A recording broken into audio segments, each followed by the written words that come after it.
Y ya iniciamos. Yo no sé, ustedes están de acuerdo, ¿verdad? Ubaldo y Marcelo. No me dijeron que sí, pero yo asumo como No, que sí. no. Oye, yo dejé mi carpeta ahí en la oficina justo y atrás. No frego ni para leer. No te preocupes, es hacer. Estoy tratando de recordarme.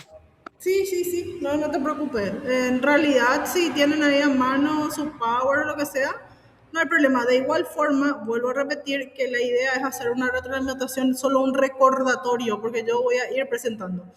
De hecho, que ya van a tener en la plataforma este PowerPoint correspondiente a la unidad 4. Acuérdense que habíamos tratado de hacer de una manera distinta, ¿verdad? Para no ser demasiado aburrido ni demasiado largo. La intención fue que cada grupo, por lo menos de 2 personitas, vayan investigando un poco los temas que tenemos en esta unidad 4 y exponerla con sus palabras para que también haya un aprendizaje, como se denomina, colaborativo y vivencial. Es decir, ustedes construyan su propio aprendizaje. Bien, empezamos entonces. ¿Estamos bien? ¿Me escuchan bien? Sí, profe.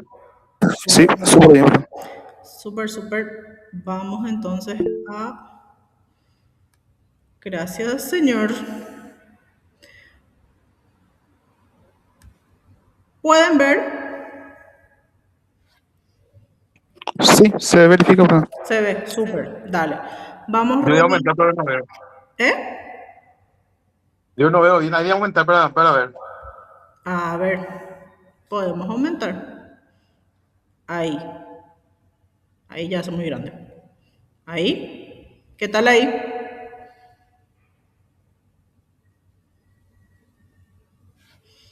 Ahí yo veo bien. Ah, ven bien.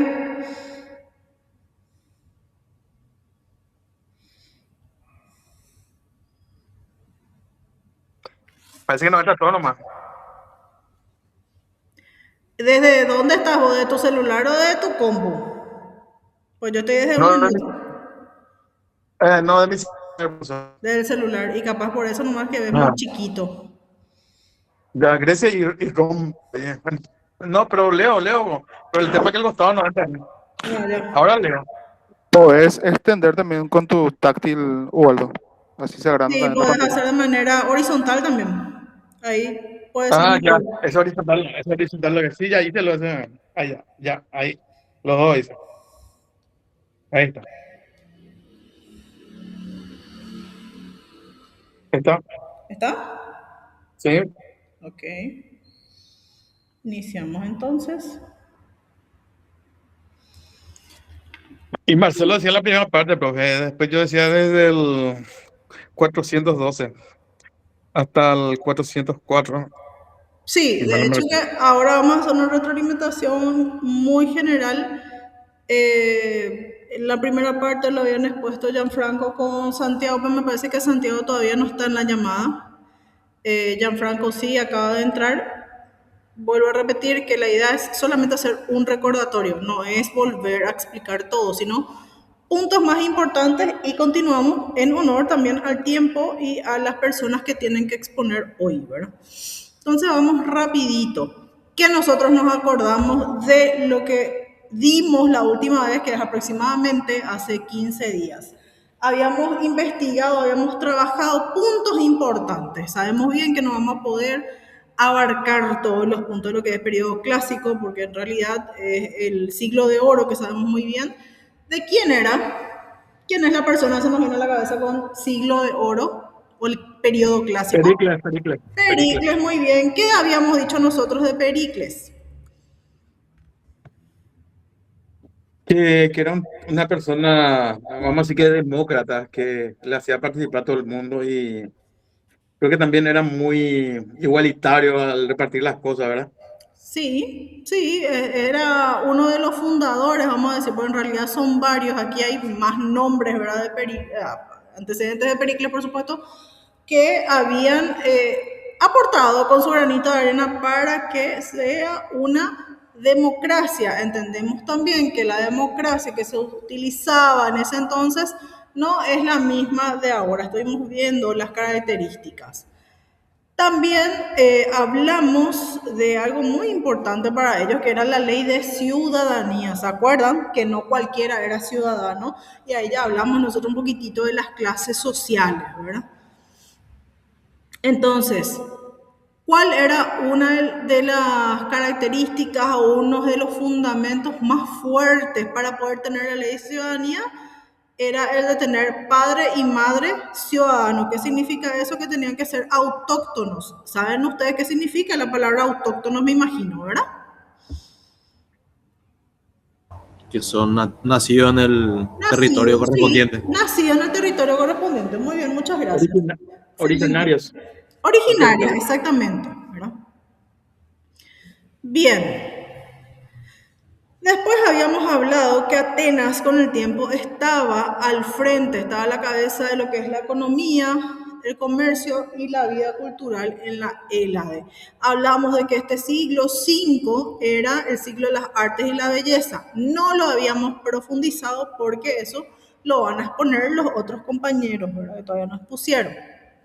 Entonces, solamente en líneas generales. Habíamos hablado también de esta imagencita que ustedes seguramente lo reconocen muy bien, que era el Partenón de Atenas. ¿Quién me explica qué era eso que estamos viendo ahí?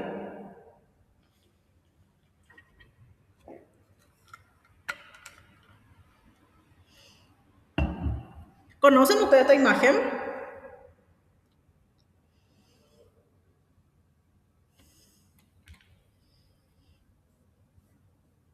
Sí, profe. Pensé que se me... Sería, Bueno, ya respondí. sería que se le dedicó a la diosa Atenea, Muy o bien. ¿Y quién era tipo Atenea para nosotros? ¿Por qué es importante Atenea? un antiguo templo, digamos, de Ujú. Atenea. Sí, muy bien. Bien, hablamos también de los grandes filósofos, hablamos de Anaxágoras, de Georgia. ¿Quiénes eran estos filósofos? Sócrates,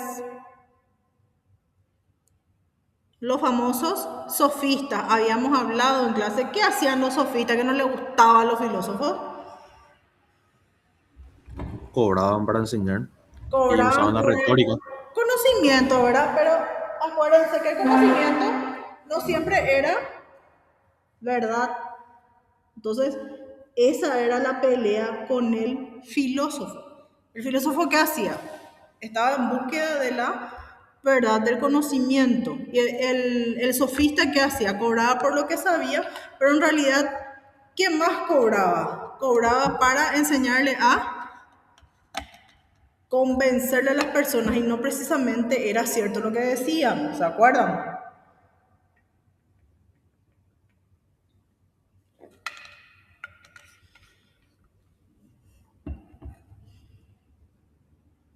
¿Pueden escucharme bien? Se escucha bien, profe. Ok. Bueno, continuamos entonces. La religión oficial seguía dominando la vida, sí sabemos, ¿verdad? Pero ya empezaba a ser cuestionada por los sofistas y los filósofos también. El culto y la política iban juntos, entonces para Pericles todavía la religión estaba ligada a lo que es el Estado y eso se respetaba. Hablábamos de la democracia excluyente, dice, ¿verdad? ¿Por qué excluyente? Porque solamente una minoría es la que gobernaba.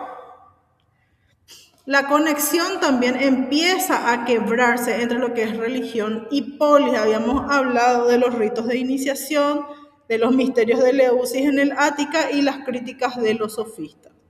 Entonces, cuando termina la era de Pericles, empiezan las luchas encarnizadas entre Atenas y Esparta, que es básicamente la guerra del Peloponeso, ¿verdad?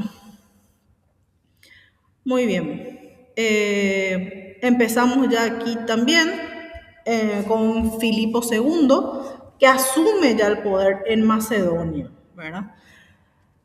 Atenas era este centro intelectual de lo que es el mundo antiguo y esta lengua ática que es, se va volviendo una lengua koiné. ¿Qué significa una lengua koiné? Una lengua común. Entonces, los atenienses y espartanos tenían un trato, se habían comprometido mutuamente a no intervenir en los pueblos aliados de la parte contraria. Acuérdense que las dos eran cabezas, eran importantes, entonces tenían muchas colonias aliadas y muchas polis aliadas también. Entonces, se trataban de respetar, ¿verdad? Aunque se sospechaba uno del otro. Y ahí iniciamos con la guerra del Peloponeso. ¿Qué hace la guerra del Peloponeso? Enfrenta a dos polis importantes que eran completamente distintas una de la otra. ¿Qué características ustedes me pueden dar rapidito? Uno o dos de Atenas, uno o dos de Esparta. ¿Por qué estamos diciendo que son tan diferentes? Atenas era democrática y Esparta era oligárquica. Sí, Atenas tenía poderío naval y sí. Esparta terrestre, Muy militar bien. terrestre. Genial, ahí tenemos ya dos características. Muchas gracias. Bueno, Y Esparta cobraba un impuesto a las otras polis. Perdón, Atenas. Atenas. Sí, Atenas, claro, por eso que empiezan a no mirarle como unos ojos a Atenas. Bien, entonces, tenemos las causas de esta guerra, que son en realidad las consecuencias de lo que fueron las guerras médicas. ¿Qué era la guerra médica? ¿Recuerdan en este punto qué era? Grecia, los griegos contra los persas. Los griegos contra los persas. ¿Quién ganó?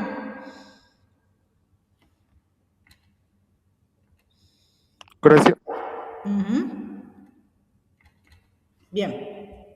Entonces, ¿qué es lo que estaban peleando realmente aquí?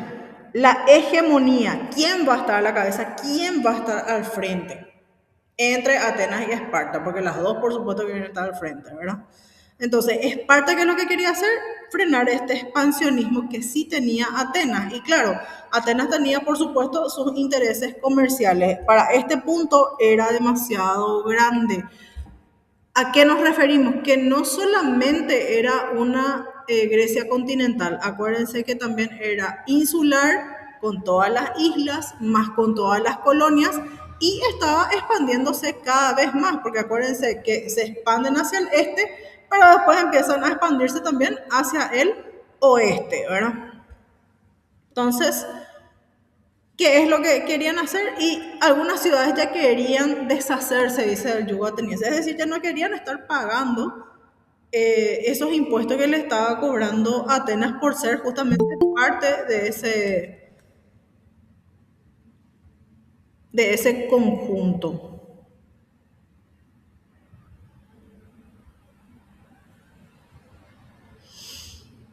Bien. Después hablamos también, ¿verdad?, de las etapas de las guerras. Son tres: guerras arquidámicas, la expedición a Sicilia y la batalla de Arginusas con Egopótamos. Aquí en líneas generales se ven las tres fases, cierto que no se ve muy bien, esto hay que agrandar un poquito más para que se vea mejor. La fase 1, como ven, no tiene solamente una entrada, sino tiene varias entradas y hay un empate, te dice, ¿verdad? Fueron 10 años, del 431 al 421. La fase número 2, que es una de las que más estuvimos recordando, justamente en clase estuvimos hablando y compartiendo, era esta fase que se va hacia dónde. ¿Hacia dónde vamos? Y nosotros decíamos, ¿por qué se están yendo hacia ahí? Hacia Sicilia. Hacia Sicilia. ¿Y Sicilia dónde está? En este punto que estamos acá, está hacia el oeste, ¿verdad? Y la fase 3, que es una ofensiva decisiva, la victoria espartana. Muy bien. Entonces, ¿cómo empieza esta pelea o esta guerra? Empieza con una ocasión, y quien da ese paso para la ocasión, los habitantes de Córcira. ¿Qué pasaba con Córcira? Estaba con malas relaciones con su metrópoli. ¿Quién era su metrópoli? Su metrópoli estaba aquí, Corinto. Córcira estaba aquí, o sea, estaban bastante lejos una de la otra, ¿verdad? Entonces, ¿qué pasaba aquí? Se pretendía ejercer un control político sobre algunos establecimientos que ellos mismos fundaron sobre el mar Jónico. Y ellos no estaban de acuerdo. Entonces, esta hostilidad entre Córcira y Corinto se origina en torno a la colonia común. ¿Cuál era esa colonia? Se llama Epídamo en el 430. Antes de Cristo siempre, ¿verdad? Por eso la rayita negativa aquí. Sufría, dice, una larga detención o estasis, porque así se llama, y ante esta negativa de Córcira para poder mediar, para llegar a un acuerdo, entonces piden ayuda a Corinto.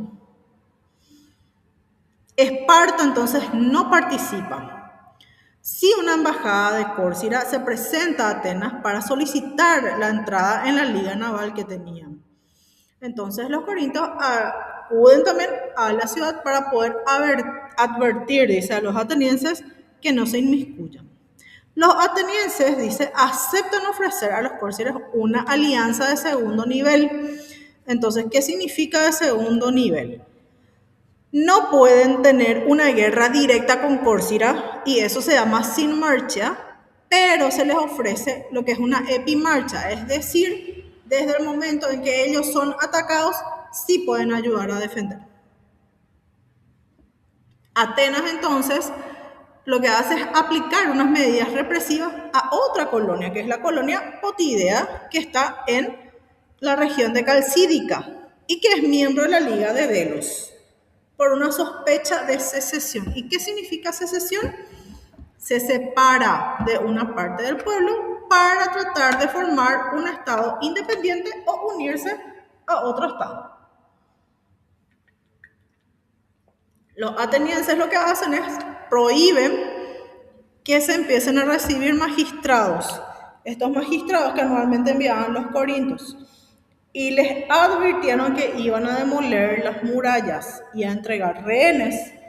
De igual manera, esta ciudad se subleva en el 432 con el apoyo de lo que es Corinto y también del Peloponeso.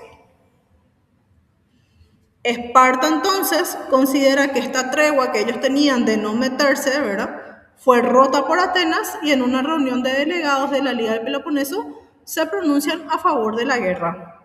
Atenas está aquí, ¿verdad? ¿Qué es lo que hace? Bloquea el comercio con Megara. Megara es un punto estratégico, si se dan cuenta, está acá, ¿verdad? Le tenemos a Atenas acá, le tenemos a Megara acá y al Peloponeso acá. Entonces, ¿por qué bloquea el comercio? Porque Megara es una aliada de Esparta. ¿Y por qué bloquea eso? Por el asesinato del embajador que justamente había enviado Pericles. Esparta entonces envía varias delegaciones a Atenas para poder detener la guerra, pero todas son inútiles. Los espartanos tenían importantes aliados en el Peloponeso y en Grecia Central. Y también dice contaba con los mejores hoplitas. ¿Sabemos qué son los hoplitas?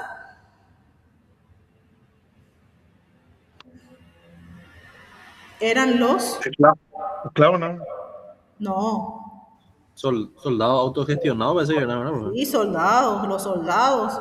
Acuérdense, ¿qué me dijeron ustedes cuando empezamos ahora la clase? Me dijeron tenían los mejores soldados de manera terrestre. Sin embargo, Atenas tenía su poderío en Naval. el agua, naval, ¿verdad?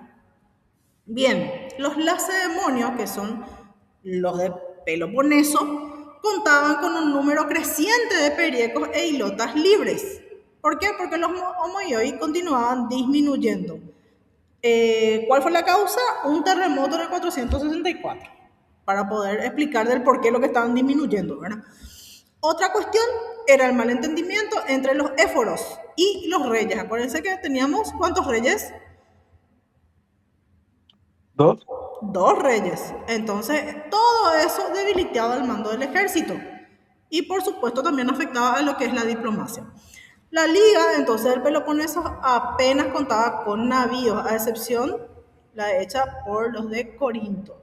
Y no tenían medios económicos para una gran flota. Sin embargo, los atenienses tenían su dominio en el mar, asegurando una flota poderosa que no les era difícil de mantener. ¿Por qué no les era difícil de mantener?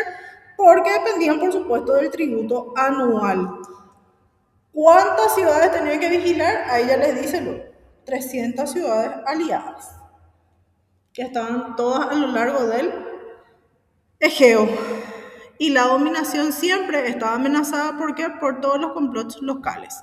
Pericles entonces evita, porque sabe que no tiene, sí, acuérdense cuál era el poder fuerte de la cuestión militar, siempre eran los espartanos de Atenas.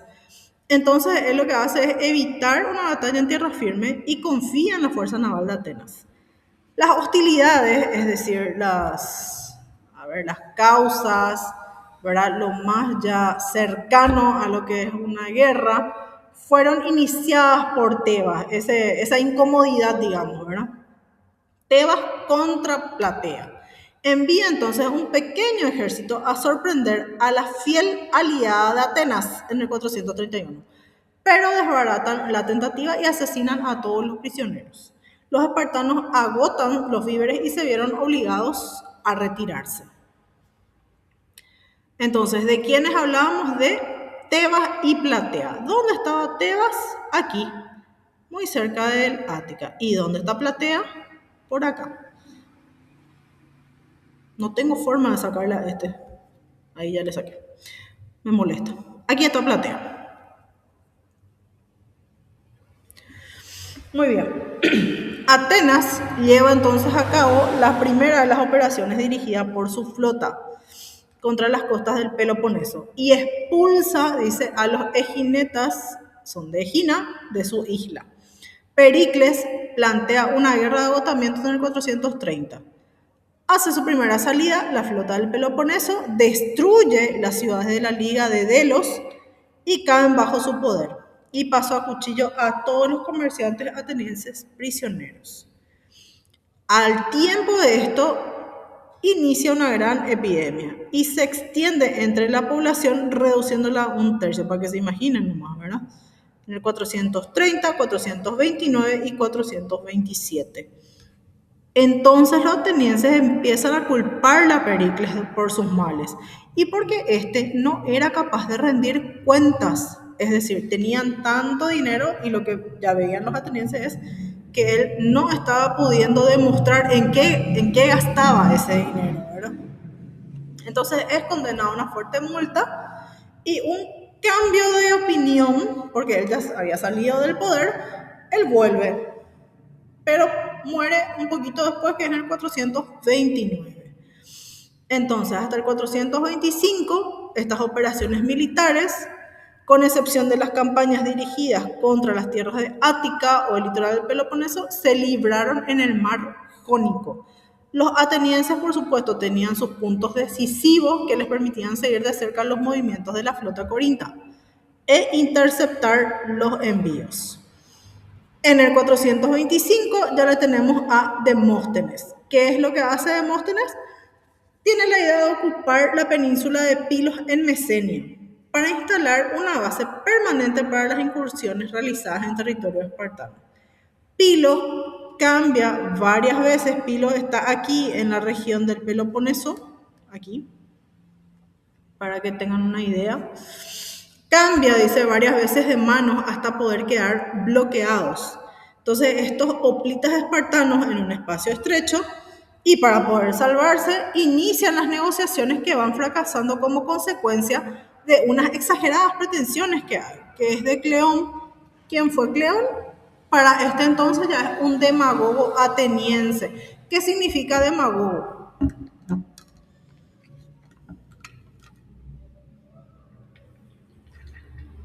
Populista. ¿Cómo? Populista puede ser. Populista puede ser. ¿Y qué significa populista para vos? Que hacía lo que la mayoría querían sin necesidad de que esté bien, ¿verdad? Ajá, está bien. Podría ser político, tipo orador político. Exactamente, pero que habla demasiado, gente. Por eso ya les dice acá exageradas pretensiones, es decir, no va a poder llegar al objetivo. Entonces, mira lo que dice, se compromete a hacer prisioneros a los espartanos sitiados antes de 20 días.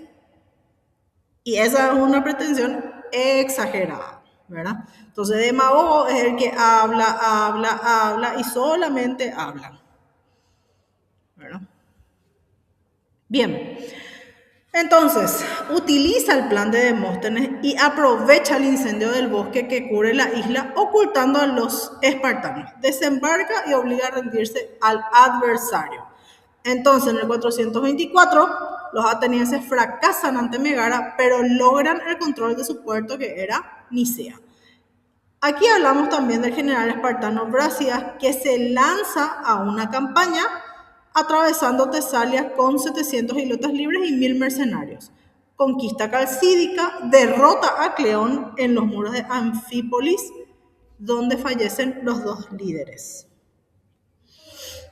Bueno, Calcídica está aquí y Tesalia está un poquito más abajo. Aquí donde está estas garritas, como siempre les digo, ya sé que parezco muy de colegio, pero no me importa, ¿verdad?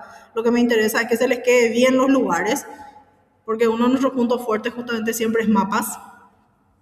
Entonces Calcídica, no se olviden de estas 3 garritas que están acá, como una garrita de 3 deditos, ¿verdad?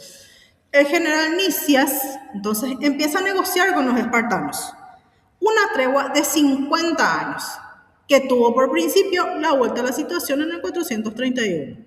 Tenemos ciudades aliadas de Esparta, Beocia, Corinto, Megara, rechazan la tregua debido a las cláusulas que, por supuesto, beneficiaban a los atenienses a expensa de ellos, ¿verdad? La prudencia de Nicias, por un lado, entonces choca con la política belicista de Alcibíades. Ya le ubicamos a Alcibíades aquí nosotros.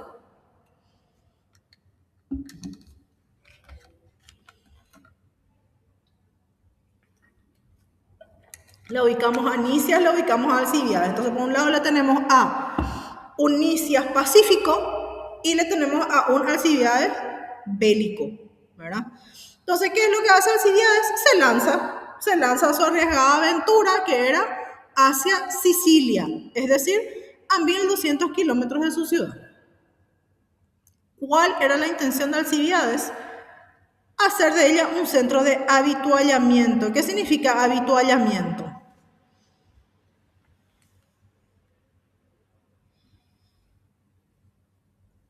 ¿Qué necesitan ellos para poder continuar con una guerra, gente?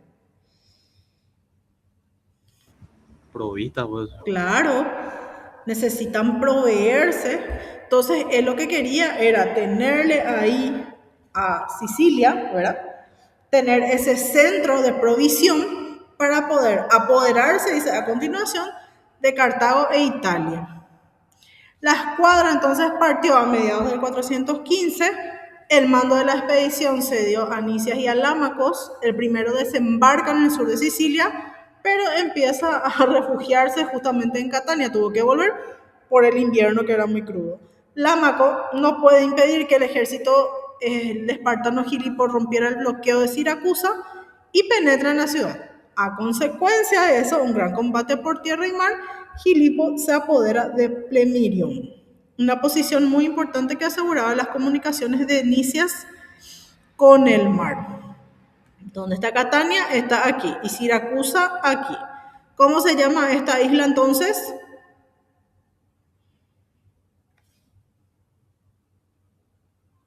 A ver, acá la botita, que es nuestra Roma, Italia. ¿Cómo se llama esta isla? Grandota que está aquí, en la punta de la bota. Sicilia. Sicilia. Sicilia, genial, súper. Muy bien, hablamos entonces de Lámaco, que fue muerto, y Nicias pasa a una situación de sitiado. Atenas envía refuerzos al mando de Demóstenes, pero no pueden evitar el desastre. Los siracusanos, por un lado, y los espartanos también hostigan a los atenienses, que fueron aplastados por completo, por mar y también por tierra.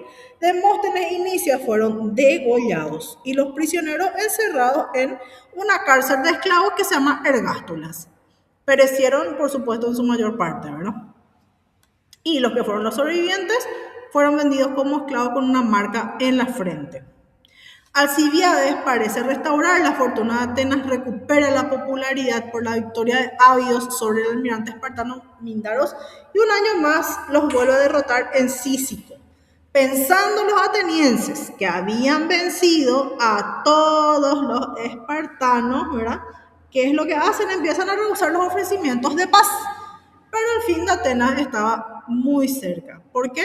Deseosos de vengar las antiguas derrotas, los persas, ¿qué hacen? Abren crédito ilimitado a Lisandro, que es el almirante espartano, y pudo así, por supuesto, reconstruir su escuadra. ¿Verdad? Aquí hablamos ya de los Dardanelos. ¿Por qué? Porque ya se va cambiando despacio nuestras peleas, ¿verdad? Hablamos del Helesponto, hablamos de Cícico. Cícico está aquí. Hacia acá. Para poder tener una ubicación más o menos, estamos por aquí. Al perder entonces Lisandro la popularidad en Esparta, es sustituido por Calicátrides, quien aniquila un destacamento naval ateniense cerca de Mitilene. En una larga y encarnizada batalla junto a las islas de las Arginusas, que hoy se llama Isla Garip, pierde la vida Calicrátides y los espartanos numerosos barcos. La flota ateniense, en vez de actuar, ¿verdad? Porque ya estaban ganando, permanece inactiva en Samos. Entonces lo que hace Esparta es llamar a Lisandro, le confía el mando de la flota y los últimos navíos atenienses que se habían apostado en Dardanelos, ¿verdad? Dardanelos, que es aquí el Helesponto antiguamente. Lisandro lo que hace es atacarlos por sorpresa en Egospótamos y los destruye por completo. Atenas ya estaba bloqueada por tierra y por mar, diezmada por hambre, empieza a capitular en el 404. Tiene que disolver la Confederación Ática, que acuérdense tenía como, ¿cuántos? 300 ciudades, ¿verdad? Destruye sus muros, las fortificaciones que tenía en el Pireo y entrega la escuadra excepto los 12 barcos. Entrega a la Liga del Peloponeso y renuncia a su constitución democrática. Se instala entonces lo que se llama el régimen de los 30 tiranos. Hasta ahí nosotros vamos con Guerra del Peloponeso. Ahora, desarrollo de las artes, ciencias y letras, ¿quién tiene? Ese es mi tema, pero Bueno, te cedo el espacio. empiezo. Entonces. Sí, por favor. No sé si tenés alguna presentación y a cámara abierta también, por favor.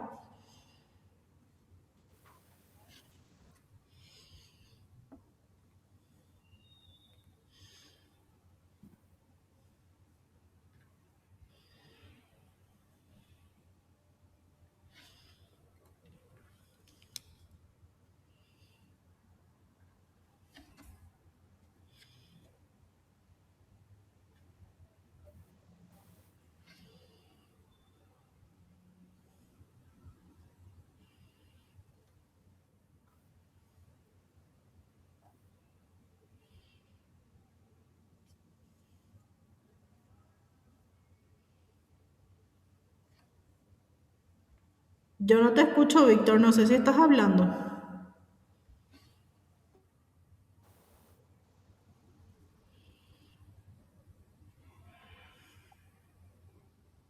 Estoy tratando de compartir, pero ¿Se ve? sí, ya sabes. Sí se ve. Bueno, empiezo entonces. El periodo clásico y desarrollo de las artes y ciencias. En el periodo clásico de Grecia se da uno de los mayores apogeos de la cultura y también tanto de la política y la cultura, gracias a Pericles justamente. Porque en este periodo Grecia alcanza su mayor esplendor en el arte. Ahí yo no veo nada, Era- Víctor. No sé si dejaste de no se compartir. ve. Está completamente oscuro. Ahí sí se ve. Cuando cambio lo que tengo anotado se pasa, se deja de compartir. Bueno, sigo entonces. Sí, por En favor. este periodo, justamente gracias a Pericles, que después de las guerras médicas, Grecia sufre graves daños. Pericles se propone hacer de ella la ciudad más bella de, de toda Grecia, junto con financiamiento y libertad total a los artistas le deja en cargo esta tarea de mejorar la Acrópolis. Acá podemos ver una imagen de lo que sería la Acrópolis, una representación de cómo están ubicados y distribuidos los principales monumentos que justamente Pericles con la intención de mejorar y hacer de Atenea la ciudad más bella por, por la victoria que tienen las guerras médicas. En honor a Atenea levanta el templo que es el principal que ahí vemos, el Partenón. Se puede ver también dos teatros que serían después utilizados para las fiestas dionisíacas.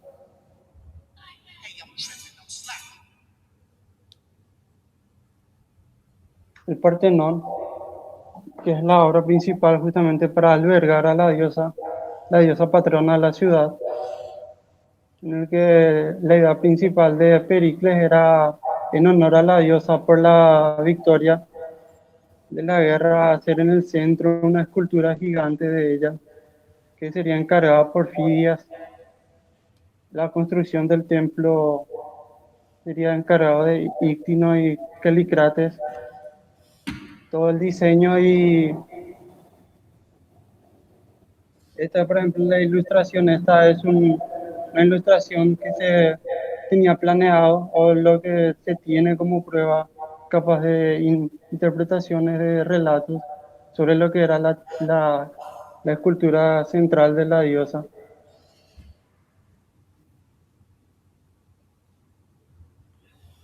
La manera de diferenciar estos monumentos eran la columna, que se diferenciaba más que nada en los pilares por las diferentes formas.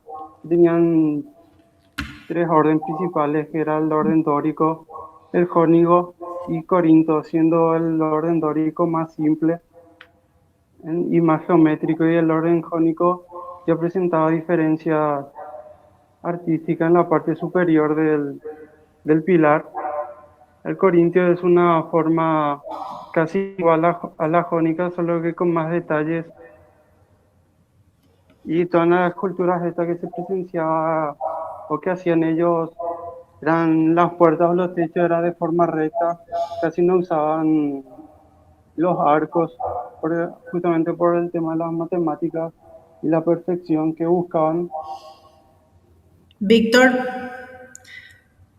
Y bueno, ¿sabes en qué se basaron para poder inspirarse para el orden jónico, el orden corinto?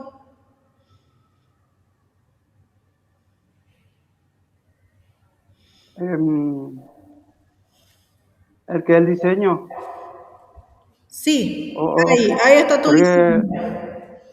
Ahí sí, donde porque el dice diseño de, hojas de acanto. claro, de las hojas, sí, Bueno, ¿y dónde crecían esas hojas de acanto? alrededor de la Acrópolis, o sea, por toda la zona de esa parte de Atenas, Está o bien. cuál sería su origen. Ahora, en realidad, la inspiración que tienen ellos es en base a los cementerios que tenían, porque llevaban flores y estas plantas iban creciendo en las tumbas de las personas. De ahí en realidad sacaron la idea. Porque hay también otro relato que dice que la diosa Atenea le entrega a los ciudadanos justamente hojas, pero no me acuerdo de qué era, en forma de corona. Ok, está bien, muchas gracias.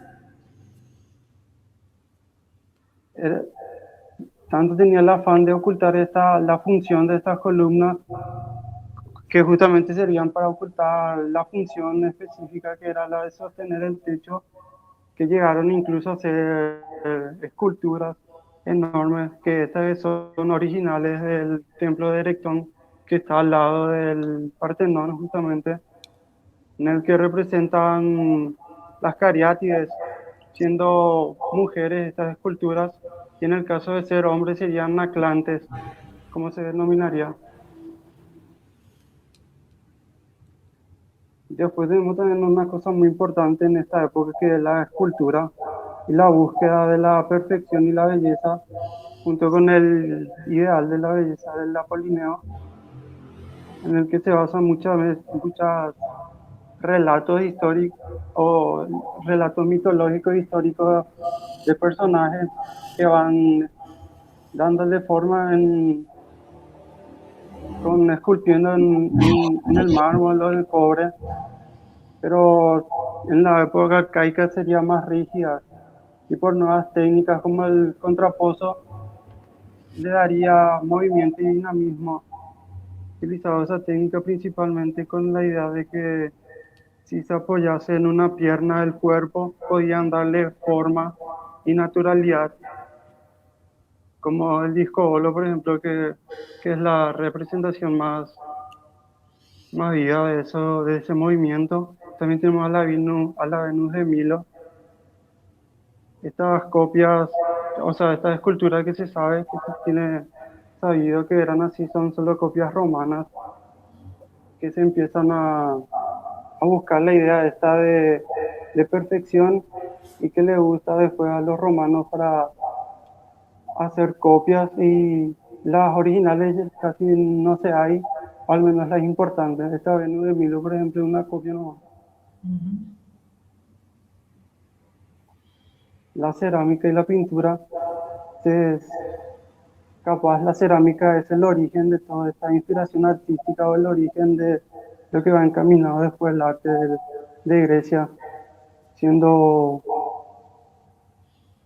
las representaciones que hacían los dibujos sobre las guerras o personajes míticos.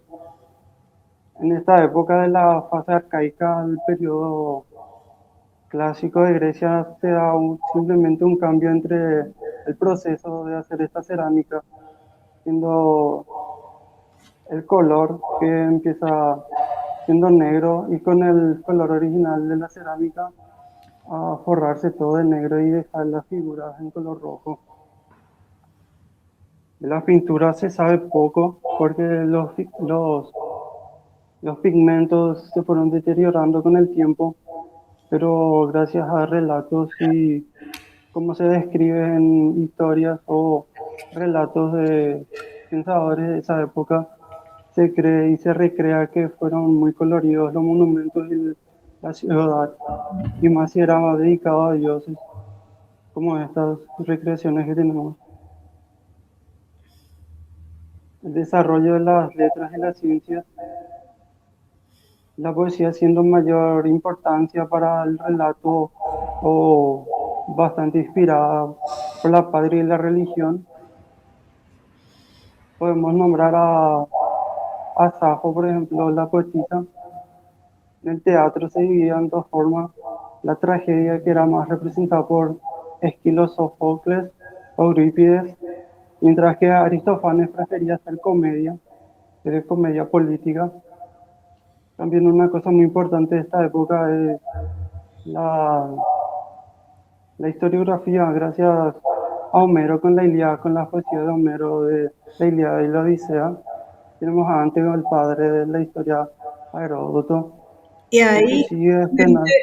yo quiero que ahí paremos un poco y expliquemos un poco más justamente cuál fue el trabajo de Heródoto. Por un lado, en realidad la Ilíada y la Odisea ya la conocemos, también puedes explicar un poquito, por favor, y también Tucídides.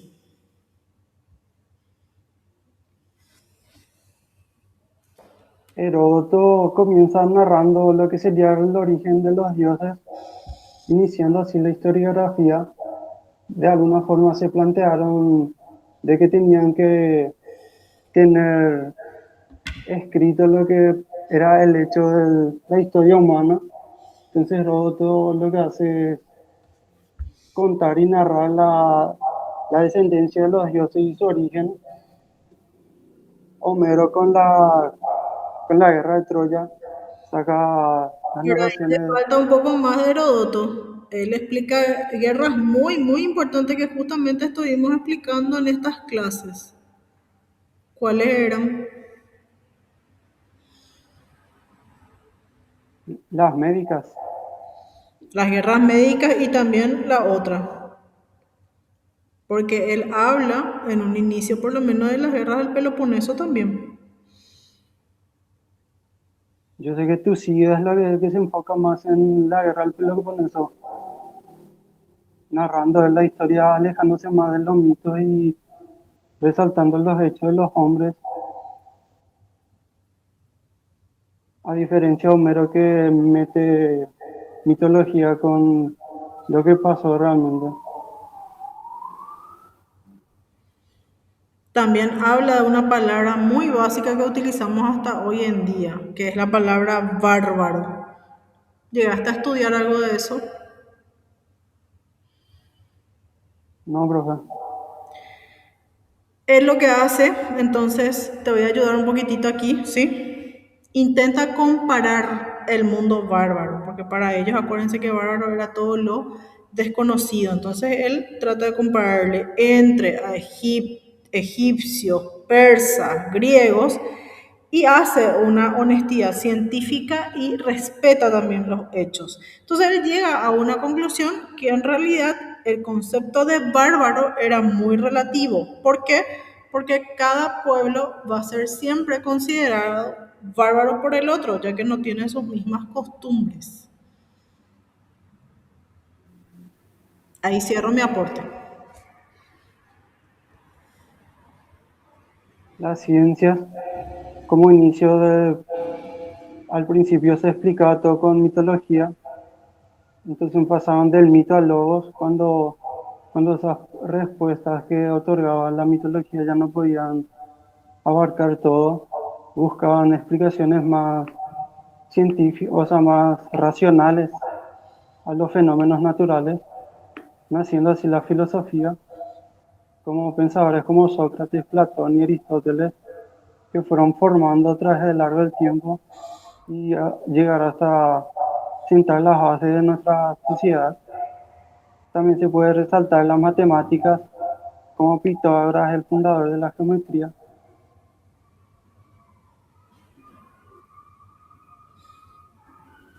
Hasta ahí de mi presentación, profe. Muy bien, muchísimas gracias. Muy amable. ¿Alguna pregunta que le quieran hacer al compañero?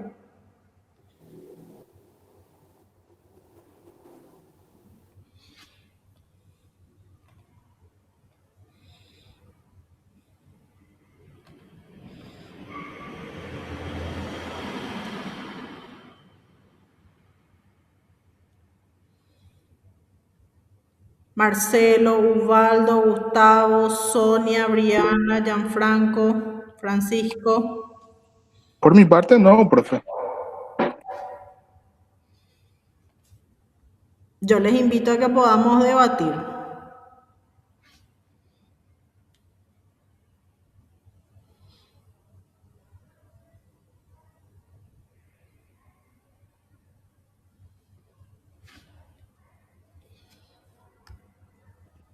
Profe, Heródoto, o sea, fue el que, ¿verdad? Habló, fue el que el primer historiador en el sentido de, o sea, ser concreto, o sea, ¿verdad? Con las guerras médicas y luego con la guerra del Peloponeso.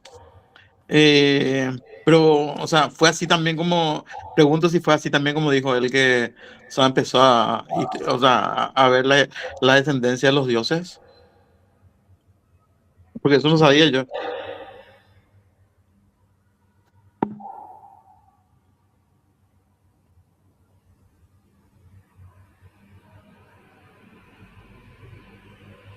Víctor, te trasladamos la consulta.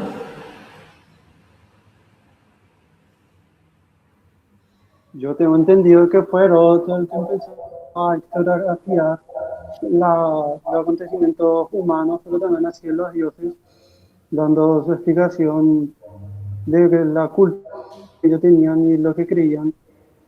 queriendo él así dejar de manera clara de cómo procedían estos dioses.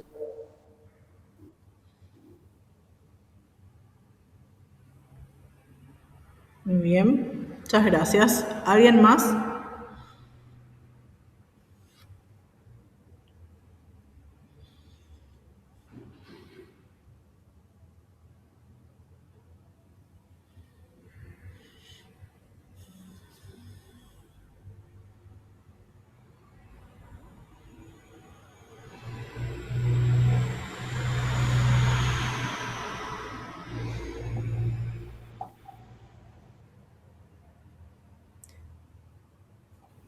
Bien, cerramos entonces con este espacio y damos espacio a Sonia y Gustavo.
Hola, hola. Ahí se me escucha y se puede verificar la imagen.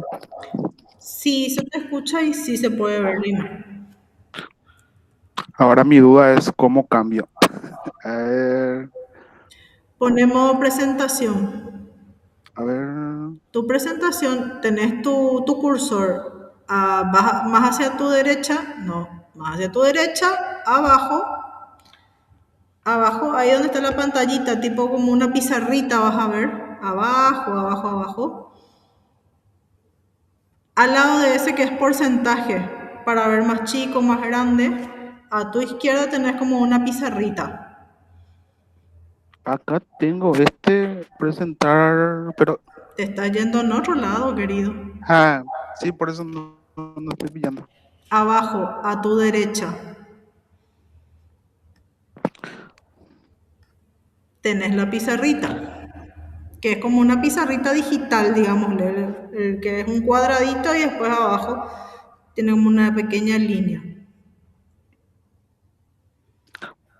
Vos sabés, profe, qué tipo puede ser, pero no estoy encontrando. Tipo, tengo que es para presentar, para levantar la mano, tipo, a mí no Pero me... yo estoy A viendo. ver,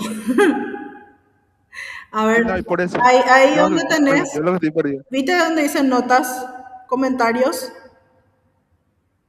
Abajo mismo, a tu derecha. Notas, comentarios, dice.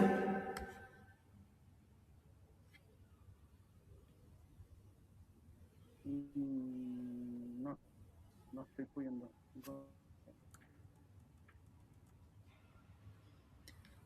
A ver, y en diseño, va un poco ahí arriba, dice archivo, inicio, insertar diseño.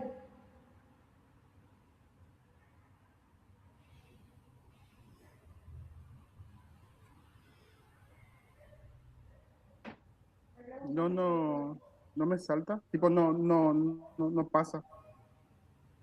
O sea, no puedes mover tu cursor. No.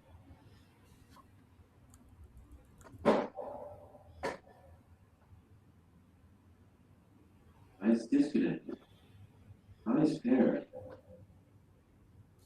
Ice disconnected.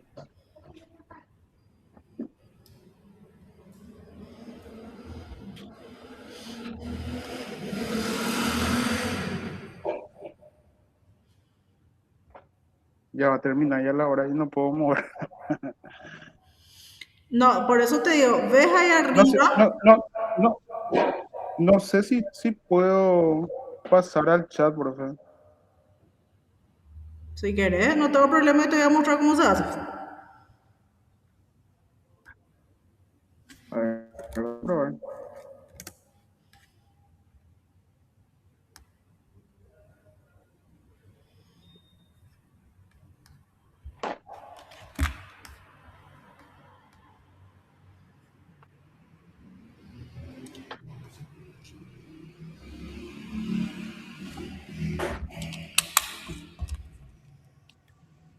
Espero y te muestro.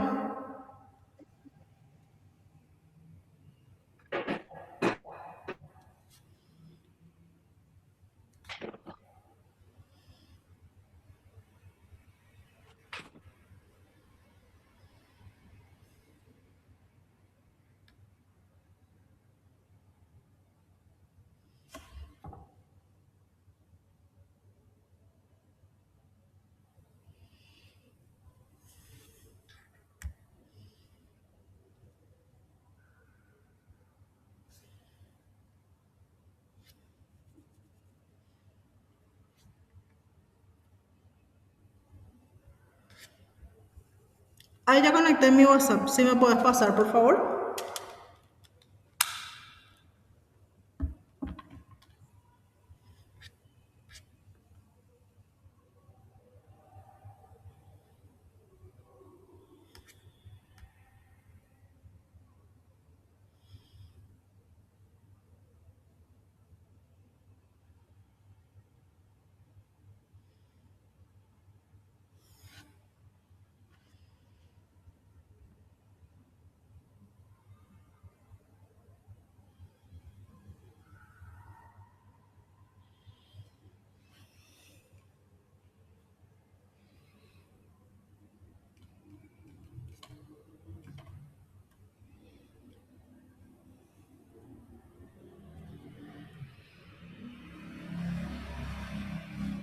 Estoy en acá, profe, no me fui todavía.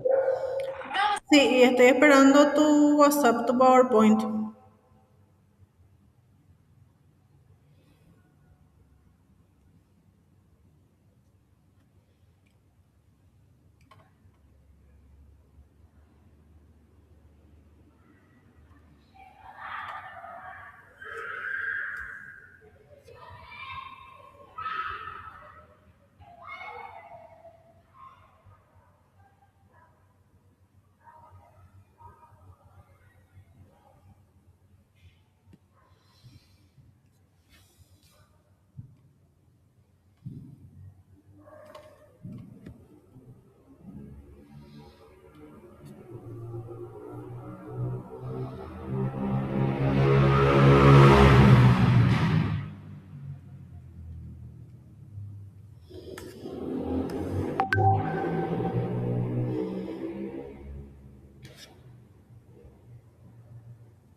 Ahí justamente, profe, antes le pasé a Gianfranco, ahí te reenvío, por favor.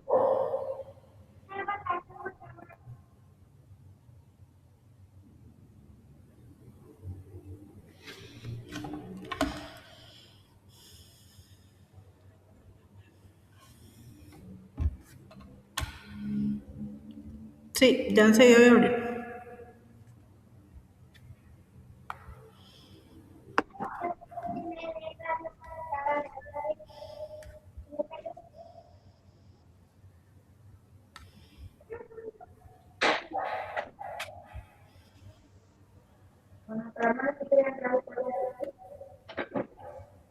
Mi pantalla, ¿verdad?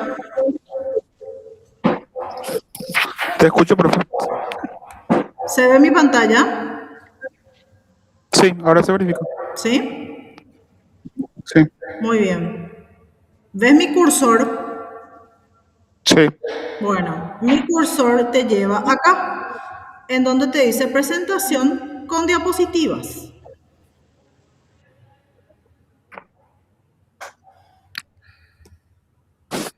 Y ahí haces la presentación. El salto, sí. Bueno, esa es una forma. Tenés otra aquí arriba. ¿Estás viendo mi cursor? Sí. Muy bien. Tenés esta también. La misma cosa. Te va a presentar el PowerPoint. Y si mal no recuerdo, por aquí también hay otra forma que es la de ver, pero esta no me acuerdo muy bien dónde, presentación, aquí, presentación con diapositivas desde el principio, de por ahí quieres hacer lo otro desde la diapositiva actual y así, ¿verdad? Entonces, esas son las formas de poder presentar un PowerPoint.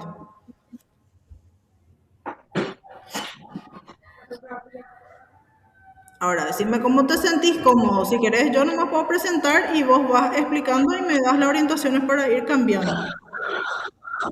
Vos nomás ya, profe, así para no alargar tanto.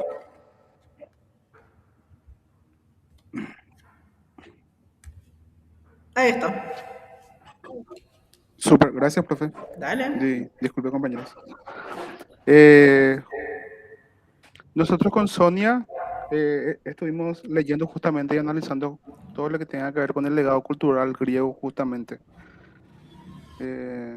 Si podemos pasar a la siguiente diapositiva, profe, por favor. Justamente el legado cultural griego representa un aporte muy importante y representativo y más trascendental justamente de lo que sería la antigüedad a toda lo que es la parte de la civilización occidental. Y justamente desarrollada por las polis griegas que estuvimos viendo y repasando un poquito antes y durante ese periodo clásico. Y no solamente hizo esa influencia de justamente la cultura griega, no solamente impactó lo que sería al mundo romano en sí, sino que también se convirtió en una referencia muy permanente para el pensamiento europeo y obviamente lo que sería americano también, ¿verdad? Y cómo hizo ese impacto a través de lo que sería la filosofía, la política, las artes, la ciencia, la educación. Todo eso, los griegos establecieron modelos intelectuales, justamente como fuimos viendo a lo largo de las clases, y culturales, ¿verdad? Que continúan vigentes hasta la actualidad, así como estaba diciendo el compañero. Seguimos hablando de la Odisea, seguimos hablando de todo eso, entonces sigue estando presente siempre lo que es todo lo que sería el legado griego en sí. La siguiente diapositiva, profe. Acá justamente estuvimos mencionando lo que es la parte clásica, la influencia, las polis griegas, todo lo que tenga que ver, todo lo que sabemos con relación a las polis, la estructuración, como es la parte urbana de las polis, la acrópolis, la ágora y los modelos inclusive más importantes, como estuvimos viendo reciente, el tema de Atenas, cómo era su modelo, el de Esparta. Entonces, todo eso tuvo que ver con el tema de la cultura griega, ¿verdad? La siguiente, profe. Y uno de los aspectos más significativos del legado griego justamente es el tema del desarrollo de la filosofía. Fueron los griegos los primeros en buscar explicaciones racionales justamente al origen del universo, la naturaleza, la conducta humana en sí, dejando de lado justamente esas interpretaciones exclusivamente míticas. Y justamente en este proceso se destacaron pensadores como Sócrates, ahí, quien promovió el examen crítico, justamente la vida, el diálogo con método de búsqueda de la verdad siempre. Entonces Sócrates fue el primer precursor en ese sentido de buscar siempre la verdad, tipo, de ser un poquito crítico en relación a la vida, ¿verdad? También elaboró el tema, también se le tiene ya a Platón, que elaboró, por ejemplo, una profunda reflexión sobre el tema de la justicia, el conocimiento, el estado ideal. Aristóteles, que su obra, por ejemplo, abarcan lo que es la lógica, la ética, todo lo que tiene que ver con la política, la metafísica. Entonces, gracias a estos filósofos, gracias a ellos, justamente la filosofía en sí se convirtió en una disciplina fundamental, porque en ese momento, tipo, iban haciendo, entonces a partir de ahí se empezó a lo que es desarrollar justamente para todo lo que es el pensamiento occidental en sí. La siguiente diapositiva, por favor, por favor. También otro legado muy importante tiene que ver con el ámbito político. Grecia nos dejó como herencia la experiencia de la democracia ateniense, que estuvimos justamente hablando hace rato, la participación de la gente, aunque justamente este sistema está limitado a los ciudadanos varones, si me corregís, profe, y creo que excluía a las mujeres en ese sentido. Y En- también a lo que son extranjeros en sí, ¿verdad? sí, así habíamos comentado. Sí. Y extranjeros y esclavos, propiamente, ¿verdad?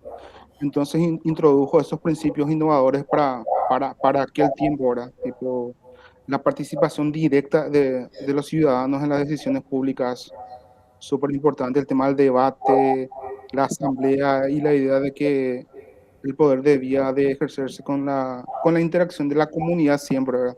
Así se constituyeron esos antecedentes importantes de lo que serían hoy las democracias modernas, ¿verdad? Y justamente como estaba mencionando hace rato, durante el gobierno de Pericles, lo que sería Atenas alcanzó un notable desarrollo político y cultural que lo que hizo fue reforzar el prestigio de este modelo político. La siguiente diapositiva, artes. Y justamente a partir de artes, Sonia estaría comentando un poquito y profundizando más lo que sería el legado, lo que nos dejó los griegos en ese ámbito. Sí, permiso profesora, permiso compañeros. Yo voy a hablar de las artes, iniciando con la arquitectura, que como sabemos el mayor símbolo o lo que más se conoce de Grecia es el Partenón, ¿verdad? Que es la arquitectura griega, que hasta hoy en día es un modelo estético por, por lo impresionante de la estructura, ¿verdad? Bueno, el Partenón establece, como había mencionado el compañero Víctor, tres órdenes o estilos de columnas, que sería el dórico, jónico y el corintio, perdón, que son tres columnas de estilos diferentes, unas más estructuradas que la otra, digamos. Bueno, siguiendo, como sabemos y como ya el compañero también mencionó, que el Partenón fue consagrado a la diosa Atenea y este lugar está situado, como vimos también con la profe, en lo más alto de la Acrópolis de Atenas, ¿verdad? Bueno, eso sería en la parte de arquitectura, perdón. Entrando en la escultura, tenemos un antes y un después del trabajo que los griegos realizaron, ya que ellos buscaban el perfeccionamiento o el realismo anatómico humano, eh, teniendo en cuenta una idealización demasiado fuerte de lo que es la belleza. Y como vimos anteriormente, el compañero también mostró una de las esculturas más conocidas, vamos a decir, que es el discóbolo, donde podemos visualizar que la escultura tiene como movimiento, busca como la perfección del cuerpo humano y la belleza, ¿verdad? Eh, o sea, en síntesis, la escultura de los griegos que hasta hoy en día se, se puede admirar, digamos, sería desde la parte de movimiento, belleza, eh, equilibrio. Bien, sigo con la parte de teatro y literatura. Bien, los griegos crearon como géneros que hasta hoy día son fundamentales. Tenemos la tragedia, que es representada por autores, perdón, como Sófocles, por ejemplo, que abordaba el destino y las pasiones humanas. Y por otra parte le tenemos la comedia con Aristófanes, quien utilizaba el humor y la crítica social. Siguiente diapositiva, profe, por favor. Bueno, en los avances científicos le tenemos a Pitágoras, Euclides, Hipócrates, y luego voy a hablar de la historiografía. Bueno, en esto destacan los estudios de Pitágoras y la geometría de Euclides. En la medicina, Hipócrates, que empezó a buscar buscar más la verdad y las causas reales de las enfermedades, en lugar de suponer o buscar explicaciones irreales, ¿verdad?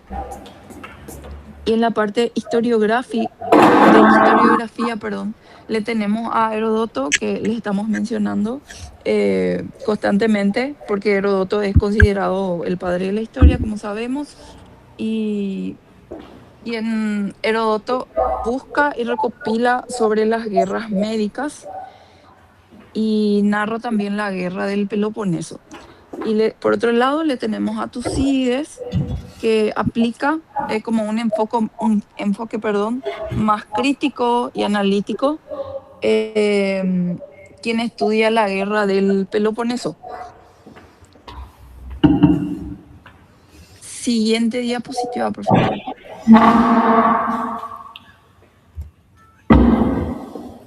En la parte de educación, vamos a mencionar lo que es la paideia, que es la formación integral. Promovían una educación que desarrolla tanto el intelecto como la parte física y moral, que sería para ellos fundamental para formar ciudadanos activos, vamos a llamarle así, ¿verdad?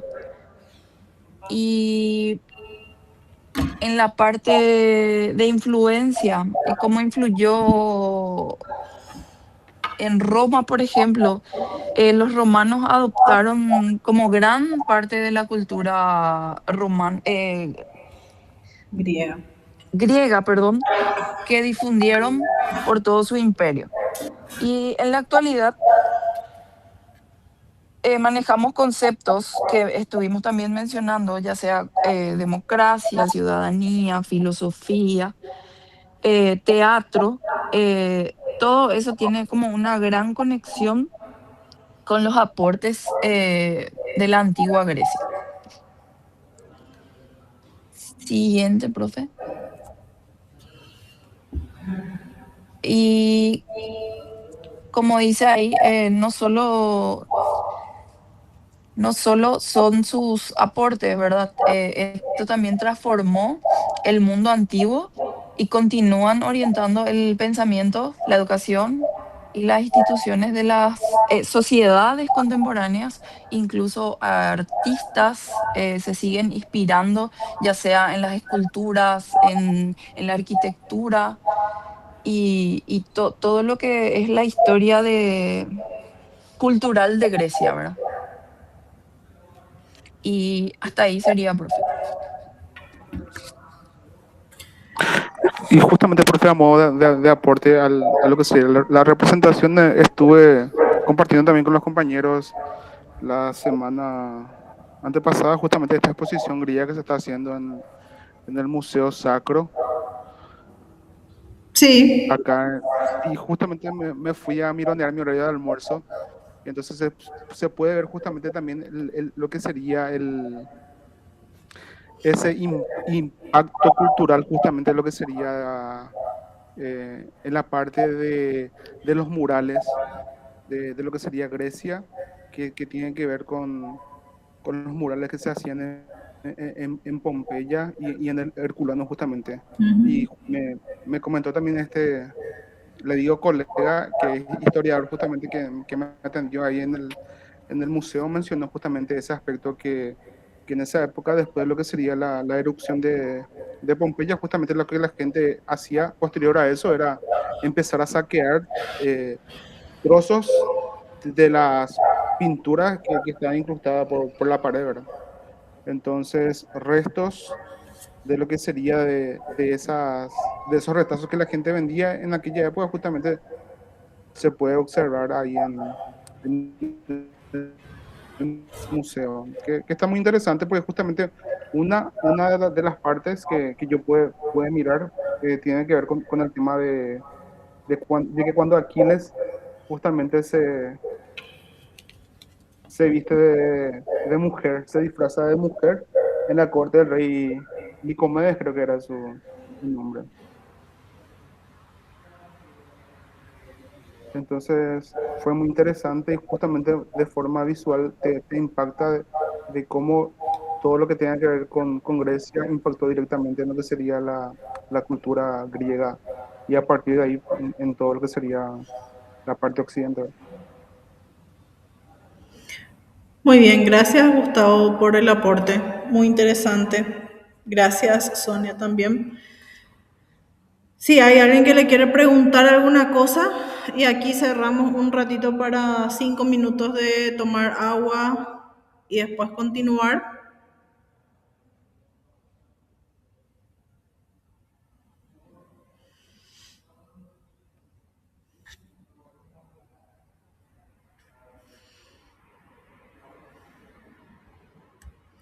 Bien, entonces yo voy a colaborar un poco con la parte específicamente de educación e impacto. Sonia, estuviste hablando de lo que es Paideia, nos dijiste que hay digamos, un impacto, hay un seguimiento a lo que es la paideia para los romanos también. Y acuérdense que habíamos hablado nosotros hace un tiempito atrás que justamente nosotros teníamos la carrera antes de pedagogía que justamente venía de esta palabra, ¿verdad? Paideia, pero con el tiempo esta pedagogía queda hacia un lado. Hoy en día es una asignatura y la carrera ha cambiado de nombre. La carrera se llama Ciencias de la Educación. Es decir, esa carrera prácticamente te abre las puertas para poder enseñar en todos los niveles, para poder estar en todos los espacios posibles, ya sea académico o administrativo. Entonces, el estudiante de ciencias de la educación que el día de mañana quiera trabajar con nivel inicial, lo va a poder hacer. Si quiere trabajar con educación escolar básica, lo va a poder hacer, o nivel medio, también lo va a poder hacer. Sin embargo, si quiere especializarse más en lo que es educación superior, también va a poder trabajar en educación superior, ya sea como docente de asignaturas específicas o si quiere como ya sea coordinador de una carrera, director de un colegio, gestor, puede llevar a cabo adelante proyectos. Hoy en día saben ustedes que se habla mucho de la acreditación de carreras. Por supuesto que ahí siempre está un egresado también de ciencias de la educación, ¿verdad? Entonces tiene prácticamente muchas puertas abiertas. Entonces ya no nos quedamos con ese concepto que antes se utilizaba en Grecia, que es solamente para niños, porque paideia es el seguimiento que se hace al niño, ¿verdad? Hoy en día eso se expandió muchísimo más. Entonces ese es un poco mi aporte para lo que es la palabra paideia hoy en día. Muchas gracias, profe, por la complementación. Gracias, profe. A ustedes. 5 minutos les parece y 45 volvemos para arqueología. Dale, profe. Dale, profe. Gracias. Dale, yo estaré por aquí.